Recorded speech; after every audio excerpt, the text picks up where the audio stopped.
Galaxie here, Twit Radio. Before I get into the meat of the matter, man, once again, I thought I had nipped this in the bud, but apparently I have not. But sports people, quit using the word matriculate to relate as a sports word, because it's not. Okay? Once again, matriculate means enrolling in a college. So when you use it for something else, I mean, you're journalists. I mean, you should know this kind of thing, right? I mean, is that a malaprop? I don't know. If you look at the actual definition of malaprop, maybe not so much. But yeah, quit using the word matriculate to me as a football term. Stop it. Also, last episode I was talking about, I think I mentioned, why aren't there any more fat chicks in dating shows?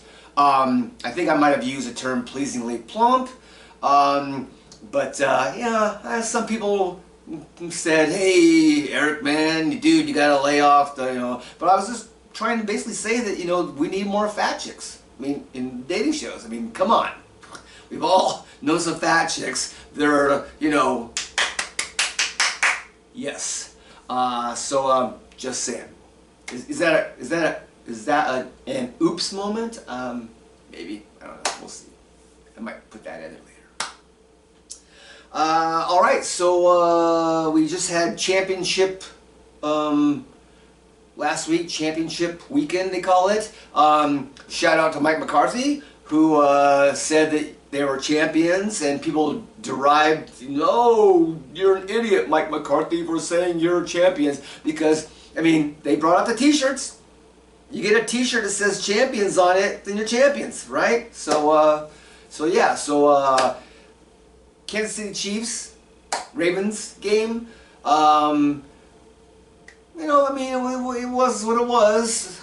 Who knew that the Ravens were going to basically fall down on their faces in the most important game of the year? But the Chiefs are the Chiefs, so, I mean, anytime you go to 6 consecutive, conference championship games, yeah, you're pretty locked in. It's like Draymond Green said back when the Warriors were going for their last championship, and I think it was like in the mid-season, they were like, I don't know, maybe the 8th seed at the time, and people were like, oh, you guys aren't as good as you used to be, you've been, overtaken, and then Draymond Green said, hey, all you gotta do is get to the playoffs, because once you get to the playoffs, whole new game. So that's the Chiefs. They they get to the playoffs, and it's like okay, now we're starting over again. Here we go, game on. So let's get on to the other game, 49ers and Lions. A lot of people are going to be saying that the Detroit Lions blew this game. They lost this game. But one of the good things about listening to all the pundits after the couple days after the game, and then going and rewatching the game, is that you see a lot of things that people kind of, they don't really put 2 and 2 together. It's all kind of like in a vacuum. But I mean, because the Detroit Lions, I mean, they still sacked Brock Purdy twice, when on the run that the 49ers are doing. So they weren't totally inept. Sure, there was a couple of dropped passes by Lions receivers, but those weren't easy passes to catch because the way the 49ers were playing defense. So you got to kind of put that all into perspective. Some people might say, oh, that Brandon Ayuk ladybug catch was like so lucky, but they also don't look at that there was actually a flag on the play that the referees picked up. They never really explained why they picked it up, but they picked it up. So my thinking is that they were going to call pass interference, which would have made the ball at the spot of the foul. I believe that's what happens here, at the spot of the foul, pass interference. But people don't really talk about that. So I think either way, even if he hadn't caught that ball, the ball would have been somewhere around the 10-yard line anyways. But people don't look at that. Once again, you know, sure, there were, you know, the Fred Warner face mask that should have been called. There was the hit on Brock Purdy's head that should have been called. Somebody once said a long time ago, you know what? Things even out. I mean, they do. They kind of like even out karma-wise or game-wise, or I don't know how you want to put it. Things even out. So overall, 49ers just took control in the second half and just said, you know, we're not going to get beat. Congrats to the Detroit Lions. They played a really good game. But a lot of people expect to see them next year in the playoffs. But they did not blow that game. All right, I don't even talk about the fourth down calls that the coach called. Blah blah blah blah blah blah blah. That's irrelevant because that's the way the Detroit Lions play. So you can just throw that out there. Questionable calls, yada yada yada, whatever. The reason you make questionable calls is because the defense, you know, is playing, you know, the way they're playing. So they say it's a chess match. The other thing I thought was kind of funny was that the Lions getting pissed off at Brock Purdy for, with 1 second left in the game, instead of taking the snap and just immediately kneeling down, he took a step back and kneeled down. And people are like, oh, that's disrespectful. I'm like, I don't know why that's disrespectful. Maybe he just didn't want to get hit, or maybe he was trying to make sure that time had run off. I don't really know why that's disrespectful. Maybe somebody can explain that to me later on, because I thought it was just kind of funny that they got pissed off. I think they just got pissed off because they just blown a big lead and lost the game. So, go figure. Oh, post-game things that I kind of saw or was interested in was the handing of the trophy, the NFC trophy, the handoff to whoever, and Joe Montana is kind of like in the middle of it, and they give the trophy to Joe Montana, and they're like, hey Joe, go, and you know, and Joe's like, he doesn't say nothing, he kind of you know, hands it off. I'm going, and Joe's my guy. Joe Montana is my guy. I mean, if I were ever to buy a jersey, which I don't buy jerseys, it would say Montana on the back. But it just seemed like he was a little off. And I think I mentioned this in Facebook, that is he, you know, did he have too many Guinnesses or something? Or something more dire? But I think he had too many Guinnesses. But hey, you know, Joe, he can drink whatever he wants to drink as far as I'm concerned. I just thought it was interesting that they would, you know, hand it off. Did he know beforehand? Did he know beforehand that he was going to be handing the trophy? Because, or did they just go up to him and say, hey, Joe, come on down here, hold the trophy and we'll just, you know, go that far. Because I don't really know. I don't understand what's going on there. The other thing was Michael Strahan handing a trophy, and he was like, hey, it's like, I'm going, dude, was he drinking too? Too many Guinnesses? I don't know. But, or was it just kind of one of those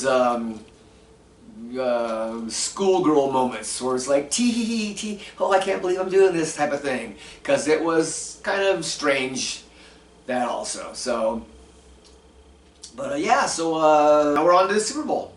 2 weeks. 2 weeks. But this week, on Sunday, we get to have the Pro Bowl games. Games with an S, because they don't do a Pro Bowl game anymore, because it was basically getting to be a farce.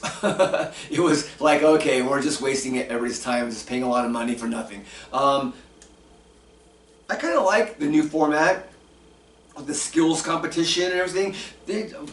Years ago, they did this thing called NFL Skills Competition, and it was pretty cool. You know, throwing the ball through the hoops and having the the linemen go to tackling sleds and see how far they, all that kind of stuff, which is really cool.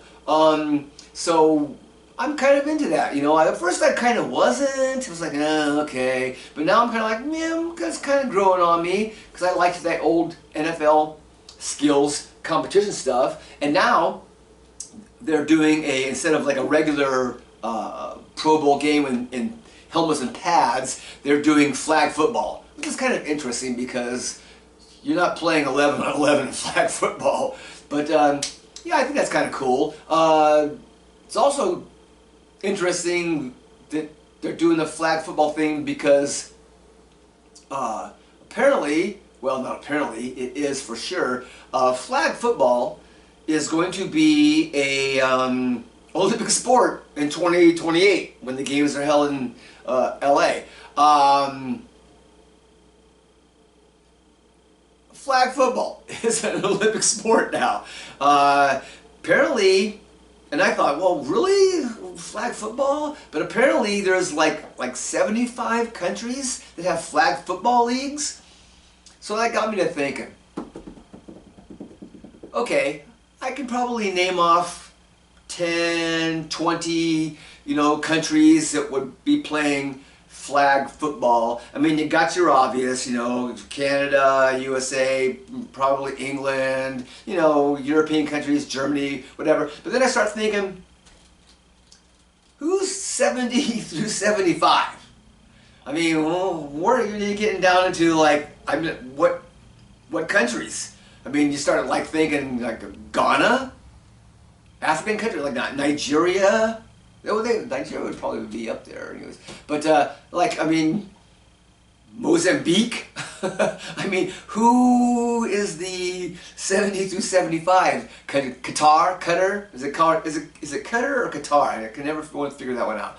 But I mean, just kind of interesting. And then you have all these current and ex-NFL players that are like, oh, yeah, I want to play, I want to do that, because, which would be like, oh, we would smoke every other team, because it's like, it would be like, the dream team.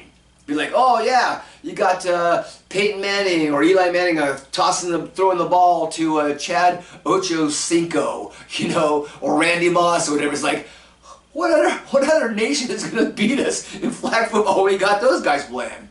So it's interesting to see how that'll all work out, because I mean, I'm pretty sure that there are people that play flag football right now that would be maybe a little pissed off because, like, oh man, I've been doing this for like a long time. I'm like one of the elite flag football teams in the country, and now so and so is stepping in and taking my glory or my what I want to do from me. Could be a little bit, going on there. So, but we'll see.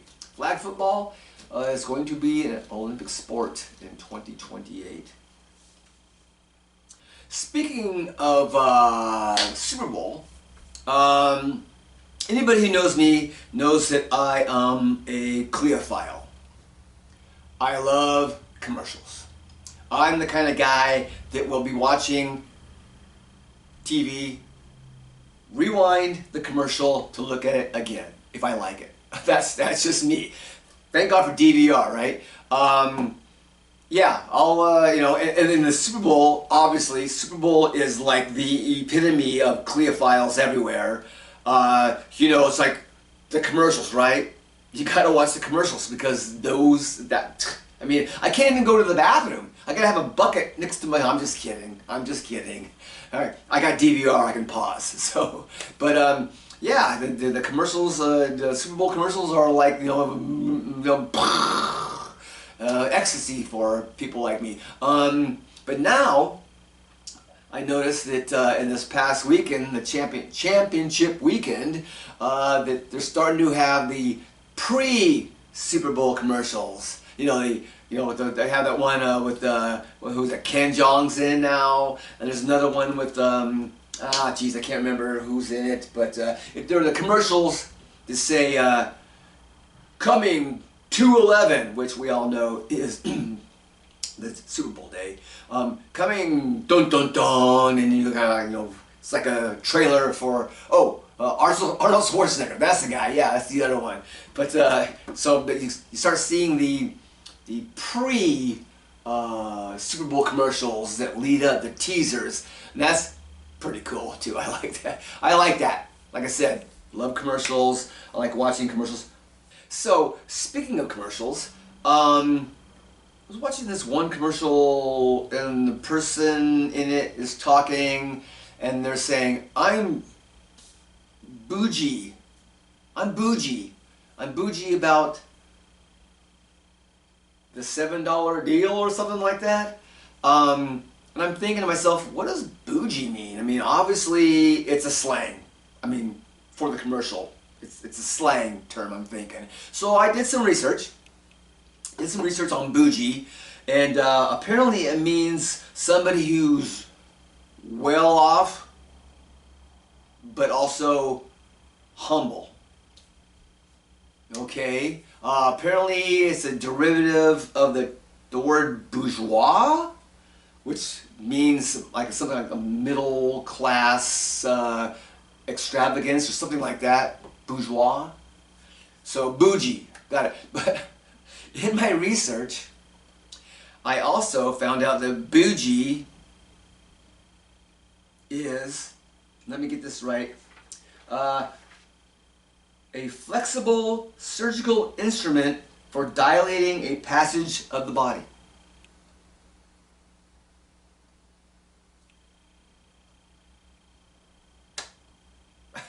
Okay, all right, so I mean, I'm pretty sure when they came up with the slang term bougie, they did not know that that was also a definition.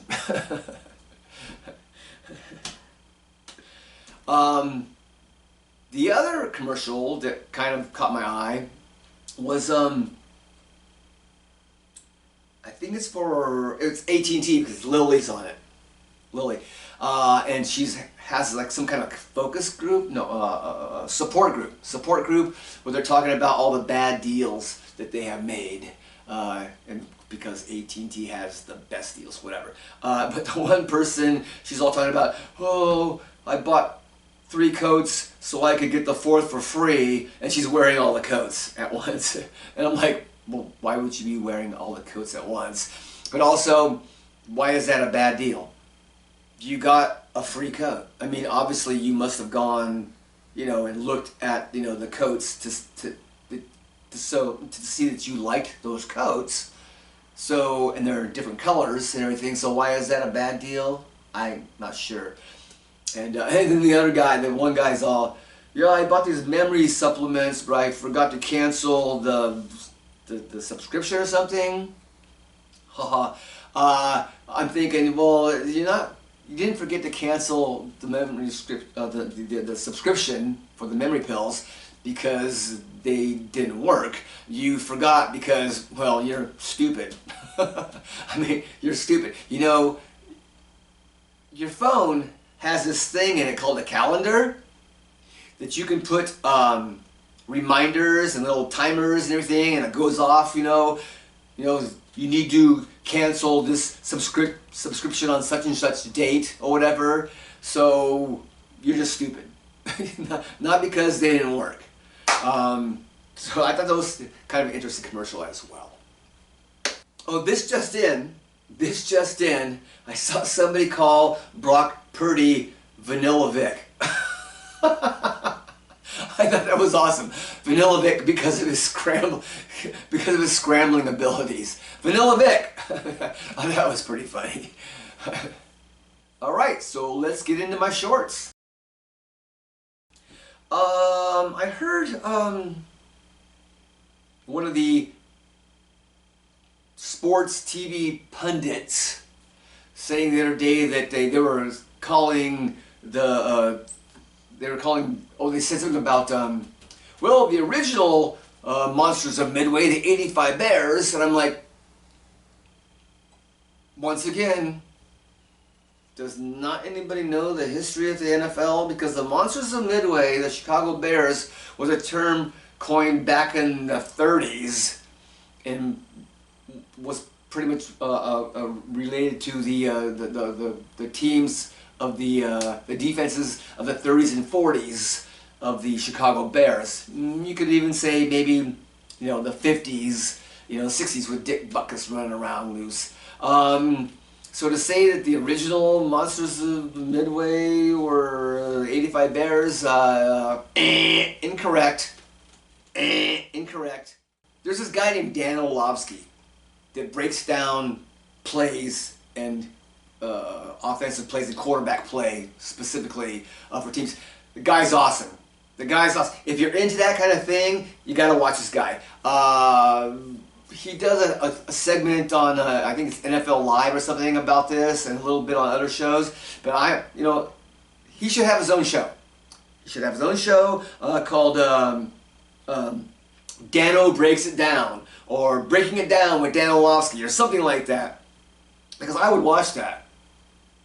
Definitely watch that, because it's really interesting to see how. I'm surprised that somebody hasn't called him to get at least some kind of quarterbacks coaching job someplace, because he's really good. Dan Orlovsky. So this is the time of year where all the mock drafts are coming out. And there's so many of them. It used to be you had Mel Kiper Jr. and that was it. And then this other guy came along. I can't remember what his name is, but he comes along and he does, and they kind of butt heads together. But now you got like Bleach Report, PFF's involved in it. Some guy from the Athletic or Atlantic or something like that, and you got like all these guys. And it's funny because other than number one and maybe number two, after that it's all mixed up. Nobody knows where anybody's going. So it's like, I could step in and go, you know what, throw it. Well, maybe not so much throw a dart at a dartboard, but I could, like, with limited knowledge, go in and pretty much do the same job that they do. So yeah, mock drafts crack me up. They're interesting to peruse, but Mitch Trubisky, come on, man, how the heck did that happen? So not football related, but something that kind of caught my ear this past week is reporters who, for some reason, will be speaking in a normal voice, and then for some reason, when they come across the pronunciation of a word, of a place, or a name or something, will automatically go into a Spanish accent. Like, hey, reporting from, I'm standing here on the beaches of Puerto Rico. Where does that come from? Okay, you were speaking in a totally American style or whatever, but all of a sudden when you say Puerto Rico, it's like Puerto Rico. There was an old skit from Saturday Night Live back when, where Jimmy Smits, the actor who is of Latino descent, is in it, and he's at a board meeting, and they all come to the board meeting and all talking, blah blah blah, blah, blah, and then they're all like ready to go for lunch. They're gonna, hey, what do you guys want to have for lunch? And some guys, the totally white guys, are like, oh yeah, I want to. I think we should both have some tacos and enchiladas. And Jimmy Smith is like, hey guys, you don't have to talk like that just because I'm here. It's like, we want to call it enchiladas and tacos. That's fine. So that kind of stuck with me because it was funny as heck, because it's true. For some reason, people are all like, "Why are you all of a sudden going to the pronunciation?" You don't talk about the Olympics in Paris this summer as saying, "Oh yeah, we're going to play in the Olympics in Paris." Nobody goes into a French accent. Nobody, when they're talking about the places in any other place, Russia or Australia or whatever, you don't go into an accent. Why is it only the Spanish stuff? That just kind of gets me, because I'm half Mexican, so I know that is, and yeah, we didn't speak with any accents in my household. I don't know how many times I have to say this, but quit using the term goat, because now it's become everybody's. I mean, I heard some people talking about how, Patrick Mahomes is the new GOAT. But wait a second. Okay, how many GOATs can we have? Because GOAT means greatest of all time, so how many GOATs can we have? Once again, it's not GOAT, it's, what did I say? GOAT, greatest of your time. GOAT. It's not, quit using the term GOAT. Because it's greatest of your time. Not greatest of all time, greatest of your time. Okay? So let's quit using the term GOAT. Alright, so lastly on the docket, apparently, and once again, I don't really like using politics in this show, but when it relates to sports, I kind of, I think I've got a little leeway there. Apparently, the MAGA world or whatever it is, has brought up conspiracy theories about Travis Kelce and Taylor Swift, that the NFL has rigged everything so that she can get more people to vote for Biden. I know it's crazy. First of all, that's not a conspiracy. The NFL is not rigging anything for Taylor Swift and Travis Kelce.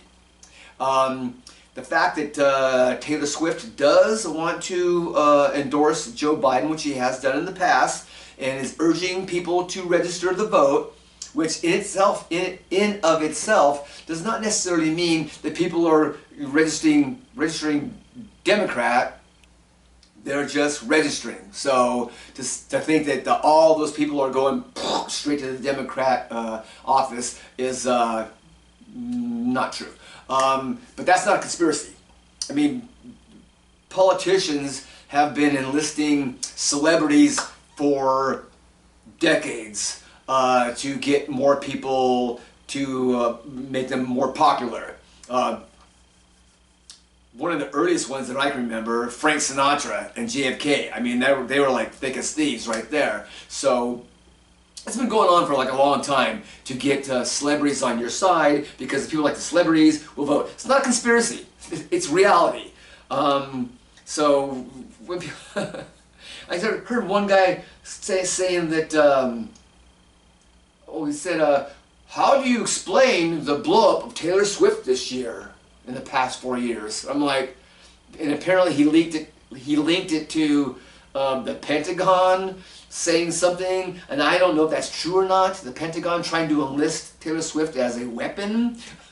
I don't know if that's true or not. I'll have to look into that further. But the fact that they're trying to, he said, why is she blowing up so much in the past 4 years? Well, maybe it's because she writes some songs that a whole lot of people like.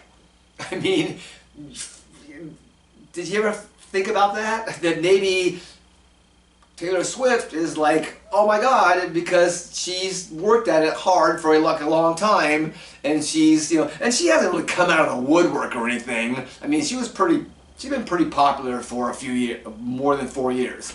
So that's just ridiculous. It just cracks me up that people are calling all this stuff conspiracy theories when it's like, it's not conspiracy, it's the truth.